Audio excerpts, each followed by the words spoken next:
सरवरा शाह करीमा दस्तगीरा अशरफा वस्सलातु वस्सलामु अलैका या रसूलुल्लाह सल्लल्लाहु तआला अलैहि वसल्लम। दुरूद शरीफ पढ़ लीजिए। अल्लाहुम्मा सल्लि अला सय्यिदिना हबीबिना शफीअना मौलाना मुहम्मद बारिक वसल्लम सल्लल्लाहु अलैहि वसल्लम। सलातु वस्सलामु अलैका या रसूलल्लाह। इस उर्स वास्ती में दूर दराज से आए हुए तमामी खुशअक़ीदा सुन्नी सहीहुल अक़ीदा मुसलमान, आपको बहुत बहुत मुबारक हो। आपका यहाँ आना, अपनी किस्मतों को संवारना। ये जिन बुज़ुर्ग का उर्स है, तकरीरें तो बहुत हुई हैं, आपने शाम से लेकर अभी तक सुनी, हर मौजू पे बोला गया। ये जिन साहब का उर्स है, जिन अल्लाह के नेक बरगज़ीदा बंदे का उर्स है, उन्हें आप लोग जानते हैं। मैं उन्हीं के ताल्लुक़ से दो चार बातें आपके सामने रखने के लिए हाजिर हुआ हूँ। हमारे कुल वास्ती सादात के जद्द आला सैयद मोहम्मद साहिबुद्दावतुस्सग़रा रज़ियल्लाहु तआला अन्हु का उर्स पाक है। ये कौन है सैयद सुग़रा साहब? ये नबी की असली औलाद है, सैयद सुग़रा साहब। इनके आगे सैयद लगा है, यही काफ़ी है। वरना तो आज के इस दौर में आप देखें, जो पोस्टर दीवारों पे आपको चिपके नज़र आएंगे, उनमें जो पीर साहब के अलक़ाब होते हैं, जितना लंबा चौड़ा नाम होता है, मैं तो बाज़ वक़्त हैरत में पड़ जाता हूँ कि ढूंढने की कोशिश करता हूँ कि आखिर इनमें पीर साहब का नाम क्या है। इतने अलक़ाब होते हैं कि एक मर्तबा पढ़ने के लिए 3 मर्तबा मोबाइल के स्क्रीन को टच करना पड़ता। मेरे भाइयों, तमाम लक़ब अपनी जगह है, अल्लामा अपनी जगह, मुफ्ती अपनी जगह, मुहद्दिस, मुहक्किक, मुफक्किर, सबको तराजू के एक पल्ले में रख दो और लफ्ज़ सैयद को दूसरे पल्ले पे रख दो तो लफ्ज़ सैयद का पल्ला भारी होगा। जो सैयद साहब लोग अपने नाम के आगे इतने अलक़ाब लगाते हैं, उन्हें किसी की ज़रूरत नहीं है। इससे बड़ा कोई लक़ब हो ही नहीं सकता। क्यों? इसलिए कि अल्लाह का इतना बड़ा इनाम है, मेरे आका मुस्तफ़ा करीम का इतना बड़ा करम है सैयदों के ऊपर कि कोई कितनी ही कोशिश कर ले, कितनी ही मेहनत कर ले, दुनिया का मुहद्दिस तो बन सकता है, मुहक्किक तो बन सकता है, मुफक्किर तो बन सकता है, मुफ्ती तो बन सकता है, लेकिन सैयद नहीं बन सकता। हाँ, ये अलग बात है, आजकल कुछ नकली सैयद भी चल रहे हैं, लेकिन बात चल रही है असल सैयद की। ये सैयद कौन है मेरे भाई? ये सैयद वो हैं जिनके बारे में मेरे आका मुस्तफ़ा करीम ने अपनी बेटी सैयदा तैयबा ताहिरा खातून जन्नत सैयदा फातिमा ज़हरा रज़ियल्लाहु ताला अन्हा से इरशाद फरमाया था, बेटी फातिमा, तुम और तुम्हारी क़यामत तक पैदा होने वाली औलाद जहन्नम से आज़ाद है। ये वो सैयद हैं। तो सैयदों के दामन से वाबस्ता होने वालों, अपनी किस्मतों पे फ़ख्र किया करो कि हमने एक जन्नती के दामन पे, जन्नती के हाथ पे अपना सौदा किया। अगर कोई मुझसे कहे कि इस मजमे में से जन्नतियों को निकाल के अलग खड़ा कर दो, तो मुझे देर नहीं लगेगी, मैं एक एक का नाम लेके और इस मजमे से सारे जन्नतियों को अलग कर दूंगा। बहुत ही अजब सा जुमला है, कुछ लोगों के दिल में खटक रहा होगा, लेकिन सुनिए। सबसे पहले आवाज दूंगा कि जितने अली की औलाद हैं सब एक तरफ आ जाए। सुभान अल्लाह। क्यों? इसलिए कि मेरे आका मुस्तफ़ा करीम उन्हें जन्नती होने की सनद दे गए हैं। और दूसरी बात ये कि बाकी के बच्चे लोग, इनका क्या होगा? तो हदीस पाक की रोशनी में मम माता हुब्बे अला आले मोहम्मद मम माता मोमिना, मम माता शहीदा, यानी जो लोग सैयद सुग़रा के साहब के उर्स में हाजिर हुए हैं, जाहिर सी बात है कि उनके दिल में सैयद सुग़रा साहब की मोहब्बत होगी तभी आए हैं, सैयदों की अकीदत होगी तभी इस महफिल पाक में आए हैं। अपने घरों को छोड़ा, अपनी बस्तियों को छोड़ा, रास्ते का सफर तय किया, अपने नर्म गुदाज बिस्तर को छोड़ा, इस बस्ती में हाजिर हुए। क्यों हाजिर हुए? इसलिए कि उनके सीने में सैयदों की मोहब्बत है, तभी तो आए। और इसी रोशनी में मेरे आका मुस्तफ़ा करीम इरशाद फरमाते हैं, जिसके दिल में सैयदों की यानी मेरी अहले बैत की मोहब्बत है और वो इसी मोहब्बत के साथ इस दुनिया से रुखसत हुआ तो जन्नती हो के मरा। तो यहाँ पे जितने भी हैं, जहाँ जहाँ तक मेरी नज़र पड़ रही है, जो जो सैयद सुगरा साहब की मोहब्बत में आए हैं, सब के सब जन्नती हैं।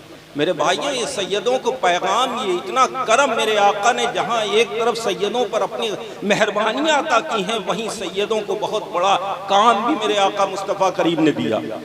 इसलिए कि मेरे आका मुस्तफ़ा ने इरशाद फरमाया कि दीन जो मुझे दिया गया था यहाँ लाने के लिए, मैंने अपना दीन मुकम्मल किया, अब इसे आगे बढ़ाने की जिम्मेदारी मेरे बेटों की। चुनांचे जिस दीन को, जिस मजहब को मेरे आका मुस्तफ़ा करीम मक्के से लेके मदीना तक लाए और फैलाया, उसे आगे बढ़ाने की जब ज़रूरत पड़ी तो अपने बेटों को हाजिर किया। कभी तो हज़रत इमाम हसन इस मज़हब को आगे बढ़ा रहे हैं, कभी इमाम हुसैन 18 साल के कड़ियल जवान बेटे की कुर्बानी देकर मज़हब इस्लाम को फैला रहे हैं। और आगे बढ़िए हज़रत इमाम ज़ैद शहीद, जो हमारे सबसे बड़े जद्द आला, जिनकी औलाद में हम सब, जिनकी औलाद में सैयद सुगरा साहब हैं, उन्होंने जब दीन बढ़ाया फैलाया, कितनी मेहनतों का सामना किया है इन सैयदों ने। आज यूं ही नहीं इनके हाथ पैर चूमे जाते हैं, यूं ही नहीं कह दिया गया कि इनकी ताज़ीम तुम पर वाजिब है, यूं ही नहीं कह दिया गया कि ये सरदार हैं कौम के। इन्होंने बड़ी ही मेहनतें की हैं, बड़ी कुर्बानियों का सामना किया है मेरे भाइयों, तब ये मजहब इस्लाम आप तक पहुंचा है। इसे गोशे गोशे कोने कोने में पहुंचाने का काम अगर किसी ने किया है तो सैयदों ने किया। कोई गौसे आजम बन के बगदाद की सरजमीन पर इस्लाम को फैला रहा है, कोई ख्वाजा गरीब नवाज बनकर हिंदुस्तान की ज़मीन पर मज़हब इस्लाम का फ़रोग़ दे रहा है, कोई सैयद मोहम्मद साहिब दावत सुगरा बन के मज़हब इस्लाम को, अपने नाना जान के दीन को इस हिंदुस्तान में फैला रहा है। कितनी कुर्बानियों का सामना किया है। हज़रत गौसे आज़म से पूछिए, हज़रत सैयद सुगरा साहब से पूछिए कि जब यहाँ आए थे ना कोई उनकी बोली जानता था, ना वो किसी को जानते थे, अपनी जान की परवाह किए बगैर अपने नाना के इश्क में डूबकर इस कुफरिस्तान तशरीफ लाए थे और मजहब इस्लाम का परचम नस्ब किया था। चुनांचे जहाँ एक तरफ इस मजहब इस्लाम को फैलाने में सादात का हाथ है, ख्वाह वो महबूब इलाही निज़ामुद्दीन औलिया हो या मसूद गाजी बहराइची हो या अलाउद्दीन साबिर कलियरी हो या वारिस पाक हो या फातह बिलग्राम हो या मीर अब्दुल वाहिद बिलग्रामी हो या शाह बरकतुल्लाह हो, इन सब ने अपनी मेहनतों से मजहब इस्लाम को दुनिया के कोने कोने तक पहुँचाया। जब तमाम जगहों पे मजहब इस्लाम पहुँच गया, तब मेरे आका मुस्तफ़ा करीम ने बरेली के इमाम अहमद रज़ा को आवाज़ दी, क्या है अहमद रज़ा, मेरे बेटों ने जिस मजहब इस्लाम को फैलाया है उसकी हिफाजत की जिम्मेदारी मैं तुम्हें दे रहा हूँ। चुनांचे जिस मजहब इस्लाम को मेरे आका ज़ादों ने फैलाया था, मेरे आकाओं ने फैलाया था, उस मजहब इस्लाम की हिफाजत के लिए बरेली से सैयदना सरकार आला हजरत ने एक बहुत ही मजबूत टीम तैयार की थी। दीन के सिपाही मुंतखब किए थे, किसी का नाम था हुज्जतुल इस्लाम, किसी का नाम था मुफ्ती आज़म हिंद, किसी का नाम था मलिकुल उलमा, किसी का नाम था सदरुश शरिया और किसी का नाम था ताजुश शरिया। इन सब का इंतखाब किया था और उसके बाद कहा था कि ऐ लोगों, जब कोई मजहब इस्लाम पर वार करे तो उसका उसी अंदाज में जवाब दो। और उसके बाद एक नारा लगाया था कि ये रज़ा के नेज़े की मार है कि अदू के सीने के पार है। मेरे भाइयों, ये मजहब इस्लाम आप तक पहुँचाने के लिए मेरे बुजुर्गों ने कितनी तकलीफ़ों का सामना किया। आज जो सैयदों के हाथ पे चूमे जाते हैं, आज जो सैयदों के हाथों पे अपनी ज़िंदगी का सौदा कर देते हैं, तो सैयदों के एहसानात को भी तो याद करो मेरे भाई, कि सैयदों ने कितनी कुर्बानियाँ दी हैं इस मजहब इस्लाम को तुम तक पहुँचाने के लिए। आज जो हमारी मस्जिदों के मीनारों से आज़ानों की आवाज़ें बुलंद हो रही हैं, आज जो हमारे सरों पर टोपियाँ नज़र आ रही हैं, वो सदका है सैयदों का। तभी तो मेरे आका ने इरशाद फरमाया था, ए फातिमा, तुम और तुम्हारी औलाद जहन्नम की आग से आज़ाद है।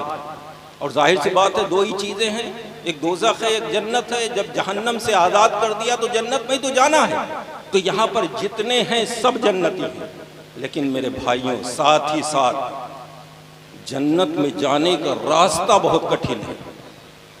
इस रास्ते की हमें और आपको तैयारी करनी होगी। हमारे उलमा स्टेज पे आते हैं, अपनी तकरीरों में जन्नत का टिकट थमा के वापस चले जाते हैं। जन्नत को इतने हल्के में मत लिया करो मेरे भाई, जितना हल्के में तुमने समझ रखा है कि सिर्फ नारे लगा लेंगे तो जन्नती बन जाएंगे। हमारे उलमा का ये दस्तूर बन चुका है कि आए और कहा कि उलमा के चेहरे की ज़ियारत कर लो, चंद लम्हे की ज़ियारत कर लो कि तुम्हें अल्लाह इतने साल की इबादत का सवाब देगा। किसी सैयद की सोबत इख्तियार कर लो, इतने साल इबादत बेरिया से बेहतर है।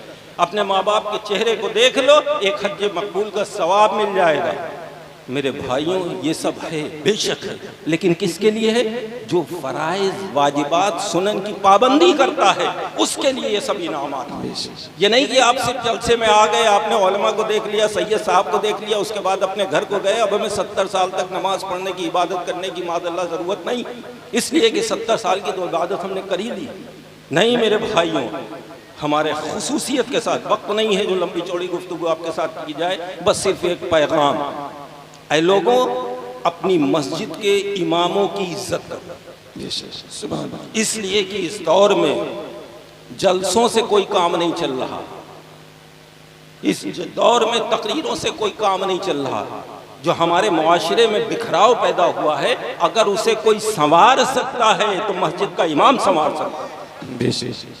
इसलिए कि उसके अंडर में तमाम मुख्तदी होते हैं। वो अगर खड़ा होता है तो सब के सब खड़े हो जाते हैं, वो बैठता है तो सब के सब बैठ जाते हैं। अपने इमामों का ख्याल रखो, उनकी इज्जत करो, उन्हें इतनी तनख्वाह दो ताकि उनका, उनके बच्चों का गुजारा हो जाए। खुदा की कसम, जब इमाम को भरपेट पैसा मिल जाएगा तो वो पूरी मेहनत तुम्हारी बस्ती, तुम्हारी गाँव के लिए करेगा। और साथ ही साथ अइम्मा हजरात, ये हमारे उलमा जो तशरीफ़ फरमा है, उनकी बारगाह में भी अरीज़ा है कि लोगों सिर्फ नमाज पढ़ा के अपना वक्त मत पूरा करो, बल्कि इनकी इस्लाह करो, इन्हें बताओ, इन्हें डराओ, इन्हें समझाओ कि लोगों सिर्फ दुनिया ही नहीं है, बल्कि दुनिया तो चंद दिन की है। इन्हें कब्र के बारे में बताओ, इन्हें बताओ कि एक ना एक दिन वो होगा कि जब तुम तख्ते गुस्ल पर सीधे सीधे लिटा दिए जाओगे, तुम्हारे जिस्म के कपड़े तुम्हारे चाहने वाले अपने हाथ से कैंची से काट काट के उतारेंगे।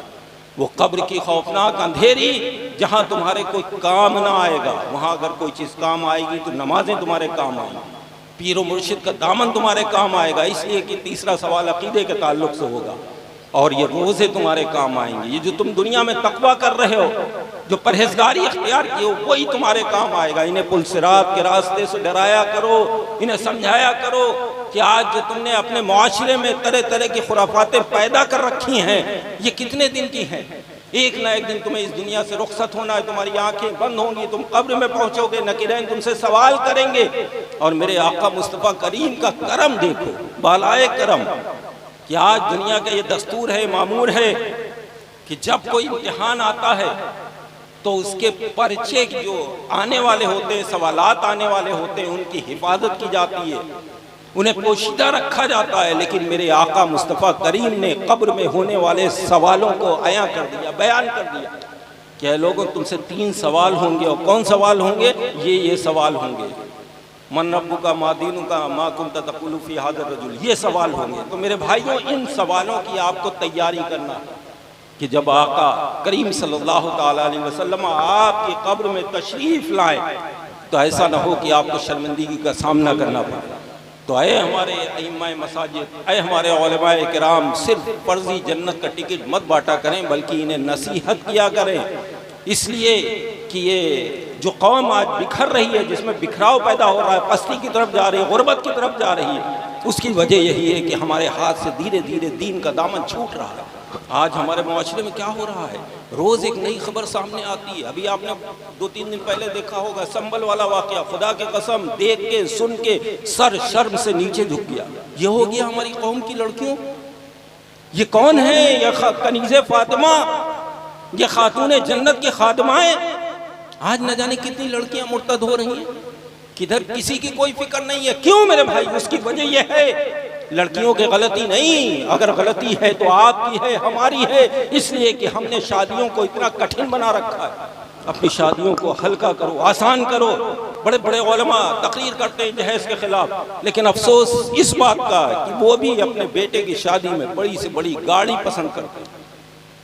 एक ये रिवाज चल गया है कि साहब 2 व्हीलर 4 व्हीलर चाहिए शादियों। मेरे भाई, खुदा की कसम, तुम्हें बरोज़े महशर मुस्तफ़ा करीम के सामने हाजिर होना होगा। कौन सा मुँह लेके जाओगे कि मैंने आपके लाए हुए मजहब इस्लाम का मजाक उड़ाया था? मैंने अपने बेटे की शादी के लिए जब किसी से सवाल किया तो मैंने जहेज का सवाल किया था। मेरे भाइयों, अपने आप को पहचानो, तुम कौन हो? तुमने किस नबी का कलमा पढ़ा है? तुमने उस नबी का कलमा पढ़ा है, खुदा की कसम, जिस नबी की उम्मत में पैदा होने के लिए खुद नबियों ने तमन्नाएं की। तुम्हें तो फख्र होना चाहिए, तुम्हारा हर कदम सुन्नत के मुताबिक उठना चाहिए। अपनी शादियों को सस्ता करो, जहेज जैसी लानत को दूर करो। अगर तुम्हारे घर पे कोई आए, खुदा की कसम, अगर तुमसे जहेज का सवाल करे तो उसे दरवाजे तक मारते हुए लाओ, ताकि दूसरे घर में उसकी घुसने की हिम्मत न पड़े। और देने वालों, अगर अल्लाह ने तुम्हें दिया है तो ज़रा इस बात का ख्याल रखा करो कि तुम्हारा पड़ोसी है, उसे अल्लाह ने इतना नहीं दिया कि तुम्हारी बराबरी कर सके, उसका दिल टूटेगा। अगर तू अपनी बेटी को देना चाहता है, खूब दे, बजाय 4 व्हीलर कह रहा, हम तो कह रहे चार्टर्ड प्लेन दे दे, लेकिन खामोशी से दे, किसी को पता न चले कि तूने अपनी बेटी को जहेज नहीं दिया। और अपनी बेटियों की शादियाँ सही वक्त पे करो। ये नहीं कि साहब बेटियां आपकी बूढ़ी हो रही हैं, आपको कोई फिक्र ही नहीं अपनी बेटियों की शादियों की। अपनी बेटियों की शादियां 20 साल की उम्र में कर दो। खुदा की कसम, ये जो आज हमारे मुआशरे में ये भागा दौड़ी का माहौल है, ये रुक जाएगा जब उनकी वक्त पे शादी हो जाएगी। लेकिन नहीं साहब, हम तो बेटी को अपनी कॉन्वेंट स्कूल में पढ़ाएंगे, हाई फाई सोसाइटी में रखेंगे। नतीजा क्या है? आज वो माँ खुश होती है, आज मेरी बेटी फराटे से इंग्लिश बोल रही, कल वही माँ रोते रोते थक जाती है जब उसकी बेटी को गलत कदम उठा लेती है। तो अपने घर के माहौल को सुधारो, संभालो। मेरे भाइयों, ये उर्से वास्ती में आप आए हैं, सैयदों से सच्ची मोहब्बत करो, खुदा के कसम। और ये सैयदों से जब सच्ची मोहब्बत हो जाएगी, आले रसूल से सच्ची मोहब्बत हो जाएगी, तो मेरा विजदान है कि आपको नमाजों से भी मोहब्बत हो जाएगी। अगर आपको उवैस मियाँ से मोहब्बत है तो उवैस मियाँ के किरदार से भी आप मोहब्बत करोगे। जब आप देखोगे कि उवैस मियाँ अजान की आवाज़ सुन के मस्जिद की तरफ भाग रहे हैं, तो आप भी उनके पीछे चलते हुए नजर आओगे। अगर आपको उवैस मियाँ से सच्ची मोहब्बत हो गई तो इंशाअल्लाह आपको कुरान से मोहब्बत हो जाएगी, अपने माँ बाप से मोहब्बत हो जाएगी, अपने पड़ोसियों से मोहब्बत हो जाएगी। मेरे भाइयों, ये नमाज, रोज़ा, ज़कात, हज उस वक्त तक अल्लाह की बारगाह में कबूल है जब तक कि आपके सीने में अहले बैत की मोहब्बत है। इसलिए कि मेरे आका ने इरशाद फरमाया, मैं तुम्हारे दरमियान 2 चीज़ें छोड़ के जा रहा हूँ, एक कुरान, दूसरी अहले बैत। अगर इन दोनों को मजबूती से थामे रहोगे तो कल बरोज़े महशर जन्नत में दाखिला तुम्हें मिल जाएगा। अगर इनमें से किसी एक चीज़ को भी छोड़ा तो ये समझ लो कि जन्नत की खुशबू भी सूंघना तुम्हें मुश्किल हो जाएगी। मुझे एक वाक़या याद आया कि एक मकाम पर प्यारे आका मुस्तफ़ा करीम ने हज़रत जिब्राइल से पूछा कि ए जिब्राइल, तुम हज़रत आदम से लेकर और मुझ तक 12 ज़मीन पर आए, ज़मीन से आसमान पर गए, तुमने खित्ता खित्ता चप्पा चप्पा देखा, क्या कभी कोई ऐसा मंजर देखा जिसे देख कर तुम्हें हैरानी हुई, हैरत में पड़ गए? हज़रत जिब्राइल अर्ज़ करते हैं, हबीबी या रसूलल्लाह, मैंने एक शख्स को देखा जो बड़ा ही इबादत गुजार था, तहज्जुद गुजार था, नमाजों की पाबंदी करता था, हर वक्त अपने रब की इबादत में मशगूल रहता था, अपनी ज़बान से अल्लाह अल्लाह की तकरार किया करता। हद तो ये है कि उसने दुनिया वालों के शोर गुल से तंग आकर जंगल में सुकूनत अख्तियार कर ली, वहाँ मुसल्ला बिछाकर अपने रब की इबादत करने लगा। लेकिन या रसूलल्लाह, एक दिन वो भी आया कि जब मलकुल मौत उसके पास आया। मलकुल मौत को देखकर उस शख्स ने पूछा, तुम कौन हो? यहाँ भी तुम्हें किसी ने पता बता दिया, यहाँ भी आ गए मेरे पास? तो आने वाले ने कहा, मैं मलकुल मौत हूँ, अल्लाह के हुक्म से तुम्हारी रूह कब्ज़ करने के लिए आया। चुनांचे उस शख्स ने मलकुल मौत की बारगाह में मलकुल मौत की बारगाह में अरीज़ा पेश किया कि अपने रब से, मेरे परवरदिगार से मेरे लिए थोड़ी सी मोहलत तलब कर लो, ताकि मैं 2 रकात नमाज नफ्ल ताज़ा वज़ू करके 2 रकात नमाज नफ्ल पढ़ लूँ, और जब पहली रकात के पहले सजदे के बाद दूसरी रकात के दूसरे सजदे में जाऊँ तो मेरी रूह कब्ज़ कर ले। हज़रत जिब्राइल अर्ज़ करते हैं, बीबी या रसूलल्लाह, ये मंजर देखकर मैं हैरान रह गया मैं ताज्जुब में पड़ गया कि परवरदिगारा ये और भी कुछ मांग सकता था, इसने मांगा भी तो सिर्फ 2 रकात नमाज पढ़ने का वक्त मांगा। कुर्बान जाओ अपने नबी के इल्म गैब पर मुसलमानों कि तुम्हें कैसा नबी मिला, तुमने किस नबी का कलमा पढ़ा। मेरे आका मुस्तफ़ा करीम जिब्राइल से पूछते हैं, जिब्राइल तुम्हें मालूम है इस शख्स के साथ मैदान महशर में क्या मामला पेश आएगा?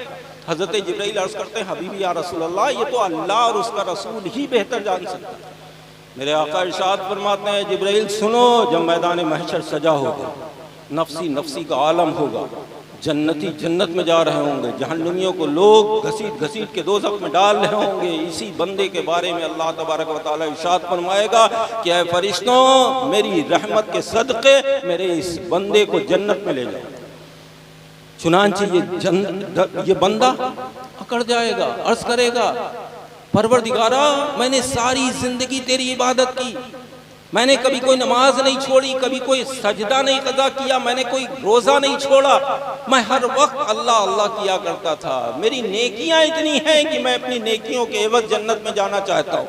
अल्लाह तबारक व तआला जलाल फरमाएगा, इरशाद फरमाएगा, ऐ फरिश्तों, मेरे इस बंदे को अपनी इबादत पे घमंड है, लाओ इकट्ठा करो इसकी तमाम नेकियों को। और मैंने जो अपने बंदे को नेमतें दी, खुदा की कसम मेरे भाइयों, शुक्र अदा किया करो अल्लाह का। ये 2 हाथ हमारे जो हैं अल्लाह की नेमत है, अल्लाह में लूला भी तो पैदा कर सकता है। 2 पैर हैं, अल्लाह की नेमत है, अल्लाह में लिंगड़ा भी तो पैदा कर सकता है। 2 आँखें अल्लाह की नेमत है, ये मुँह, सब कुछ जो कुछ मेरे पास है सब अल्लाह की नेमत है। अल्लाह मुझे कैसा भी पैदा कर सकता था, अल्लाह का शुक्र एहसान है कि अल्लाह ने हमें सही सालिम पैदा किया। और इरशाद फरमाया, अल्लाह तबारक व तआला ने हमारे सारे आज़ा सही दिए। अल्लाह तबारक व तआला फरिश्तों से इरशाद फरमाएगा, ऐ फरिश्तों, मैंने जो इस बंदे को अपनी नेमतें दी हैं, उन नेमतों में से एक छोटी सी नेमत को इसकी तमाम नेकियों के एवज़ तराजू के दूसरे पल्ले पर रख दो। अगर तराजू नेकियों वाला पल्ला भारी हो तो इसे जन्नत में ले जाना, अगर मेरी नेमत वाला पल्ला भारी हो तो इसे जहन्नम में ले जाना। चुनांचे उसकी तमाम नेकियों को इकट्ठा किया गया, तराजू के एक पल्ले पर रखा गया और दूसरे पल्ले पे उसकी एक छोटी सी आँख को रखा गया। चुनांचे आँख वाला पल्ला भारी हो गया, उसकी तमाम नेकियों वाला पल्ला हल्का पड़ गया। फरिश्तों से अब मेरे रब ने इरशाद फरमाया, क्या सोचते हो? फरिश्तों ने अर्ज़ की, परवरदिगारा इसकी नेकियां तो बहुत कम है। बंदा रोया, गिड़गिड़ाया, अर्ज़ की, परवरदिगारा मुझे अपनी रहमत के सदक़े ही जन्नत अता कर। गौर करो मुसलमानों, नमाज पढ़ो, रोज़ा रखो, लेकिन साथ ही साथ अहले बैत के दामन से वाबस्ता रहो, इसलिए कि ये खुद भी जन्नती हैं और इनके किरदार पे अमल करते रहे तो इंशाअल्लाह ये तुम्हें भी जन्नती बना देंगे। वमा अलैना इल्ला